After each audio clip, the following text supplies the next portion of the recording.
నిర్ణయం తీసుకోలేదని సిపిఐ జాతీయ కార్యవర్గ సభ్యులు చాడా వెంకటరెడ్డి అన్నారు. కాంగ్రెస్ తో పొత్తు ఖరారైతే కలిసి పోటీ చేస్తామన్న ఆయన, లేకుంటే ఒంటరిగా అయినా బరిలోకి దిగుతామని చెప్పారు. 6 గ్యారంటీలను కాంగ్రెస్ ప్రభుత్వం ఒక్కొక్కటిగా అమలు చేస్తుందని వెల్లడించారు. బీఆర్ఎస్, బీజేపీ లాంటి పార్టీలు లీడర్ల పార్టీలని, సిపిఐ మాత్రం క్యాడర్ పార్టీ అని వివరించారు.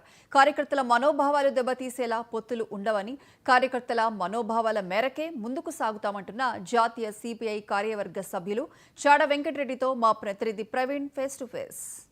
స్థానిక సంస్థల సమరానికి సమయం ఆసన్నమవుతుంది. ఏ క్షణమైన నోటిఫికేషన్ వస్తుందని ప్రచారం జరుగుతున్న నేపథ్యంలో ప్రధాన పార్టీలన్నీ కూడా ఎన్నికల కోసం అస్త్రశస్త్రాలు అయితే సిద్ధం చేసుకుంటున్నాయి. ఇప్పుడు అంటే ఈ స్థానిక సంస్థల ఎన్నికల కోసం సిపిఐ శ్రేణులు సిద్ధం కావాలని ఇప్పటికే ఆ పార్టీ జాతీయ కార్యవర్గ సభ్యులు చాడా వెంకటరెడ్డి గారు కూడా ప్రకటించారు. ఇప్పటికే సిపిఐ శ్రేణులతోటి సమీక్ష సమావేశం నిర్వహించి ఎన్నికల వేళ తీసుకోవాల్సిన చర్యలపై దిశానిర్దేశం కూడా చేసిన పరిస్థితులు అయితే ఉన్నాయి. అయితే ప్రస్తుతం మనతోటి జాతీయ సిపిఐ కార్యవర్గ సభ్యులు చాడా వెంకటరెడ్డి గారు ఉన్నారు. వారిని అడిగి తెలుసుకునే ప్రయత్నం చేద్దాం. సార్ చెప్పండి, ఇప్పుడు రాబోయే ఎన్నికల్లో సిపిఐ ఒంటరిగా పోటీ చేస్తుందా, పొత్తు ఏమైనా ఉండే అవకాశం ఉందా?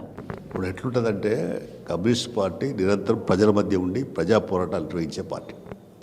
అయితే అసెంబ్లీ ఎన్నికల్లో కాంగ్రెస్ ప్రభుత్వం దాంతో కాంగ్రెస్ పార్టీతోటి ఎన్నికలు అవగాహన చేసుకున్నాం. అయితే ఇంకా వాళ్ళతో కలిసి ఉన్నాం అనేటువంటి చర్చ ఉంది. మేము కూడా కలిసి ఉన్నాం, వాస్తవికంగా ఇంకా బయటకు రాలే. అయితే ఉన్న పరంగా మా రాష్ట్ర కార్యదర్శి సావనసరావు గారు, జాతీయ కౌన్సిల్ సభ్యుడు పల్లా వెంకటరెడ్డి గారు, ఎమ్మెల్సీ నెల్లికంటి సత్యం, సహాయ కార్యదర్శి రాష్ట్ర సహాయ తక్కపల్లి శ్రీనివాసరావు పోయి కలిశారు. ముఖ్యమంత్రి రేపు డెలిగేషన్గా వెళ్ళి కలిశారు. ఆ సందర్భంగా అడిగినారు, స్థానిక సంస్థలకు సంబంధించిన విషయంలో ఏమిటి మన పరిస్థితి, మాకు కొంచెం సమన్వయం సరిగ్గా లేదని చెప్పి అడిగితే ఆయన చెప్పింది ఏంటంటే, ఎన్నికలు రానియండి, మాట్లాడదాం, మీరు ఎట్లాగో మాతో కలిసి ఉన్నారు కదా మిత్రపక్షం అని అంటున్నారు. సరే, అది కలిసి ఉంటామా కలిసి లేదా, కింది స్థాయిలో స్థానిక సంస్థలలో లోకల్ లీడర్షిప్ ఎట్లుంటుంది, ఏం సంగతి ఆచితూచి అడిగేయాల్సిందే, తొందరపడి నిర్ణయాలు తీసుకోము ఉన్న పరంగా. అయితే మా శ్రేణులు సిద్ధపడితేనే కదా, మనం బలం ఉంటేనే ఇతరులు మనకు మాట్లాడతారు. మనం బలహీనంగా ఉంటే మన ఎవరు లెక్క చేయరు. కాబట్టి మనం ఆ రకంగా పార్టీని మరింత నిర్మాణయుతంగా బలోపేతం చేసుకోవడానికి నిన్న దిశ నిర్దేశం చేశాం. ఆ వైపున ఆలోచన చేస్తాం. అందుకనే ఈ కరీంనగర్ జిల్లాకు ఒక ప్రతిష్ట ఉంది. ఎప్పుడు కరీంనగర్ జిల్లాలో చిగురుమాడి మండల ప్రెసిడెంటు, జెడ్పీటీసీ, ఎంపీటీసీలు అంతా కూడా ఎక్కువ గెలిచేవాళ్ళు. హుస్నాబాదు, కోయడా ప్రాంతంలో కూడా గెలిచేవాళ్ళు. మిగతా చోట్ల కూడా గంగాధరలో కూడా ఒకసారి ఎంపీటీసీ గెలిచాం.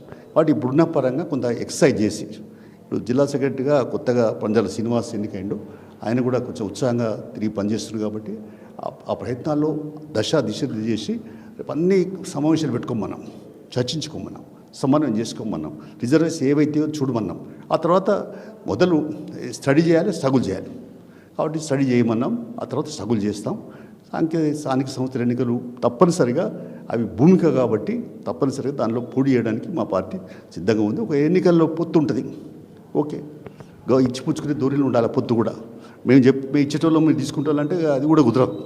ఆ రకంగా ఉంటే తప్పనిసరిగా ఎన్నికల్లో కలిసి పనిచేద్దాం, ప్రయాణం చేద్దాం. ఇప్పటికైతే కలిసే ఉన్నాం కాబట్టి ఆ రకం ముందుకు పోదామని చెప్పి తెలియపరుస్తాం. అంటే ఇప్పుడు సంవత్సరం నరేంద్ర సార్ కాంగ్రెస్ ప్రభుత్వం అధికారంలోకి వచ్చిన తర్వాత స్థానిక సంస్థల ఎన్నికలు ఆలస్యం అవడంలో దీన్ని మీరు ఏ విధంగా తీసుకుంటారు సార్? ఏదైనా ఇప్పుడు వాస్తవికంగా కీర్తిశేషుడు డాక్టర్ మన రాజశేఖర రెడ్డి ఈయన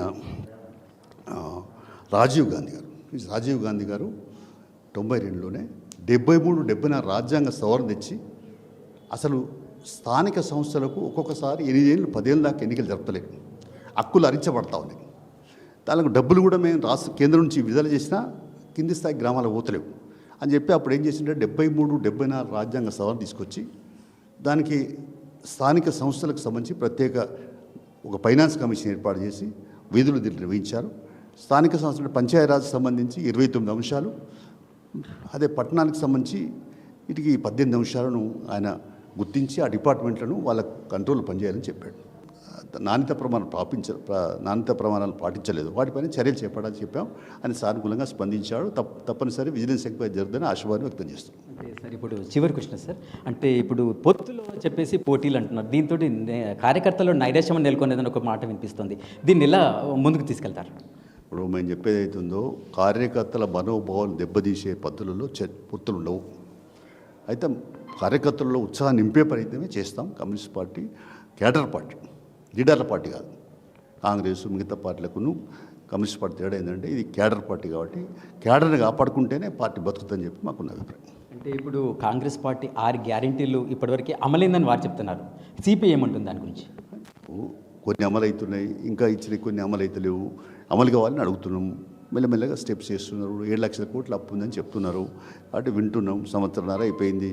కాబట్టి ఇప్పుడు తప్పనిసరిగా అమలు చేయాల్సిన బాధ్యత వాళ్ళ మీద ఉంది. దానిపైన కూడా ఒత్తిడి చేస్తాం. అంటే స్థానిక సంస్థల ఎన్నికల్లో ఇప్పటివరకు పొత్తు అయితే ఖరారు కాలేదని దీని మీద చర్చలు అయితే కొనసాగుతున్నాయని చెప్పేసి చాడ వెంకటరెడ్డి గారు చెప్తున్న పరిస్థితులు అయితే ఉన్నాయి. అయితే కాంగ్రెస్ పార్టీ ఏదైతే 6 గ్యారెంటీ పథకాలు పూర్తి స్థాయిలో అమలు కానప్పటికీ ఒక్కొక్కటిగా చేస్తూ పోతున్నారని కూడా చెప్తున్న పరిస్థితులు అయితే ఉన్నాయి. రాబోయే ఎన్నికల్లో అయితే అవకాశం దొరికితే పొత్తు, లేకపోతే సింగిల్గానే బరిలోకి దిగుతాము, దీనికోసం కార్యకర్తలను అయితే సిద్ధం చేస్తున్నామని చెప్తున్న పరిస్థితులు అయితే ఉన్నాయి. ఇది ప్రస్తుతం సిపిఐ జాతీయ కార్యవర్గ సభ్యులు చాడ వెంకటరెడ్డి గారి మనోగతం. Camera person Arun.